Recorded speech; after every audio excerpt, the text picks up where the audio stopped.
அஸ்ஸலாமு அலைக்கும். நான் உங்கள் ஷிஃபா குக்கிங்லேருந்து பேசுகிறேன். இன்றைக்கி நம்ம என்ன ரெசிபி பார்க்க போகிறோன்னா, ஒரு சூப்பரான கேரட் பொரியல் தான். எல்லோரும் பண்ணுறாங்க, பட் நான் பண்ணுறது கொஞ்சம் டிஃப்ரெண்ட்டாகவும் நல்ல டேஸ்ட்டாகவும் இருக்கும். வாங்க எப்படி செய்கிறதுன்னு பார்க்கலாம். இங்கே ஒரு கடாயில் தேவையான அளவு எண்ணெய் ஊற்றிக்கிறேன். கேரட்லாம் கட் பண்ணி ரெடியாக வச்சுக்கோங்க. ஒரு ஸ்பூன் கடுகு போட்டிருக்கேன். கடுகு பொரிஞ்ச உடனே ஒரு 2 ஸ்பூன் கடலைப்பருப்பு சேர்த்துக்கிறேன். கடலைப்பருப்பு கொஞ்சம் எண்ணெயில் பொரியட்டும்.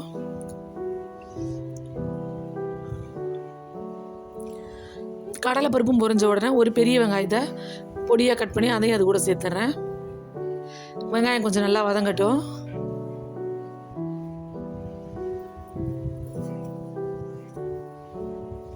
இப்போ இதில் நான் 4 பச்சை மிளகாவை பொடியாக கட் பண்ணி சேர்த்துக்கிறேன். இந்த கேரட் பொரியலுக்கு நம்ம காரத்துக்கு வேறு மசாலா எதுவும் சேர்க்க போகிறதில்ல, பச்சை மிளகா தான். நீங்கள் எவ்வளோ காரம் வேணுமோ அவ்வளோ பச்சை மிளகா சேருங்க. உங்களோட கேரட் பொரியல் சூப்பராக இருக்கும்.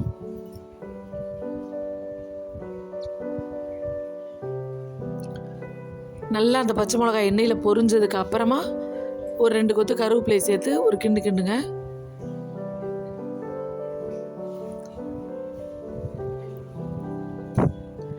இப்போ நம்ம நறுக்கி வச்சுருக்க கேரட்டை இதில் தூக்கி கொட்டிடலாம்.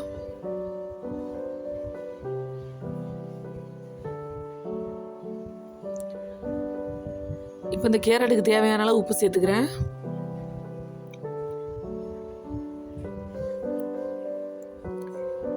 எல்லாத்தையும் நல்லா கிண்டி விட்டு ஒரு மூடியை போட்டு மூடிடுங்க.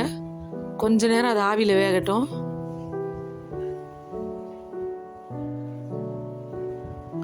அடுப்பு கொஞ்சம் லோ ஃப்ளேமாகவே வச்சுக்கோங்க. அதுக்குள்ளே இங்கே ஒரு அரை மூடியில் பாதி மூடி தேங்காவும் ஒரு ஸ்பூன் சோம்பையும் மிக்சியில் போட்டு கரகரப்பாக சுற்றி வச்சுக்கிறேன்.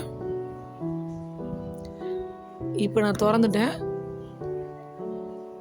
இப்போ கேரட் ஓரளவுக்கு வெந்திருக்கும். ஒரு தடவை கேரட்டை மூடி வச்சு வேக வைக்கிறீங்க இல்லையா, அதோட திரும்ப கேரட்டை மூடி வச்சு வேக வைக்காதீங்க. திரும்ப திறந்து வச்சே நல்லா வதக்குங்க. ஏன்னா திரும்ப கேரட்டை மூடி வச்சோம்னா கேரட்டோட கலர் ரொம்ப மாறிடும், லைட் கலராக. பார்த்தீங்களா, இந்த மாதிரி கரகரப்பாக நுணுக்குனதை கேரட் நல்லா வெந்ததுக்கப்புறம் அதில் போட்டு நல்ல லோ ஃப்ளேம்லேயே வச்சு 1 நிமிஷம் வதக்குங்க. ஒரு 1 நிமிஷம் வதக்கினோன்னா அடுப்பு ஆஃப் பண்ணிடுங்க.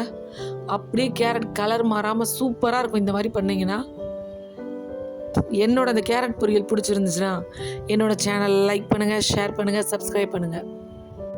சூப்பர், சப்ஸ்கிரைப் பண்ணுங்க. தேங்க்யூ.